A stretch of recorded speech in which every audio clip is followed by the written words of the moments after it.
বাংলাদেশ সরকারের মাননীয় প্রধানমন্ত্রী হিসাবে দায়িত্ব নেওয়ার পরেই প্রথম তিনি ঢাকা বিশ্ববিদ্যালয়ে আগমন করেছেন। আপনারা সকলেই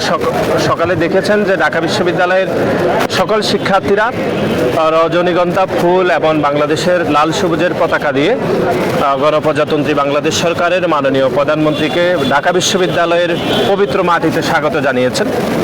এটি আমরা মনে করি এটি একটা অভূতপূর্ব একটি মুহূর্ত যে আমরা দীর্ঘদিন পরেই এমন একজনকে আমরা প্রধানমন্ত্রী হিসাবে পেয়েছি যিনি ঢাকা বিশ্ববিদ্যালয়ের শিক্ষার্থী ছিলেন এবং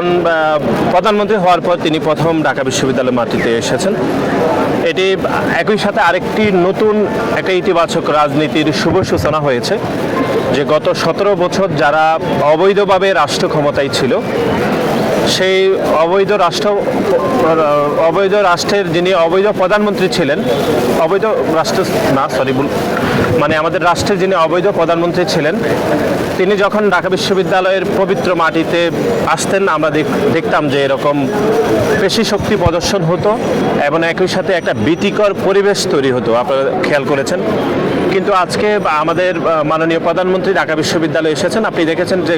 বাড়তি কোনো নিরাপত্তার জন্য শিক্ষার্থীদেরকে হয়রানি হতে হচ্ছে না এবং পুরো ঢাকা বিশ্ববিদ্যালয়তে একটি আমরা মনে করছি একটি উৎসব মুখর পরিবেশ তৈরি হয়েছে যে শিক্ষার্থীরা রজনীগন্ধা ফুল দিয়ে যেরকম মাননীয় প্রধানমন্ত্রীকে স্বাগত জানিয়েছেন এবং একই সাথে লাল সবুজের পতাকা দিয়েও ওনাকে স্বাগত জানিয়েছেন। আমরা বিশ্বাস করি যে গণতান্ত্রিক বাংলাদেশের আমরা স্বপ্ন দেখেছিলাম গত 17 বছর ধরে,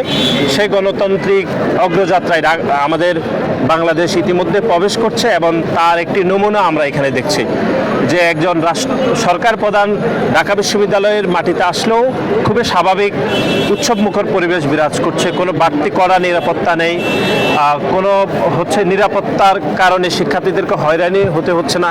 ক্লাস পরীক্ষাগুলো নির্বিঘ্নে হচ্ছে। আমরা মনে করি এটা একটা ইতিবাচক রাজনীতির আমরা মনে করি একটি মাইল ফলক। সার্বিকভাবে আমরা গণপ্রজাতন্ত্রী বাংলাদেশ সরকারের মাননীয় প্রধানমন্ত্রী এবং আমাদের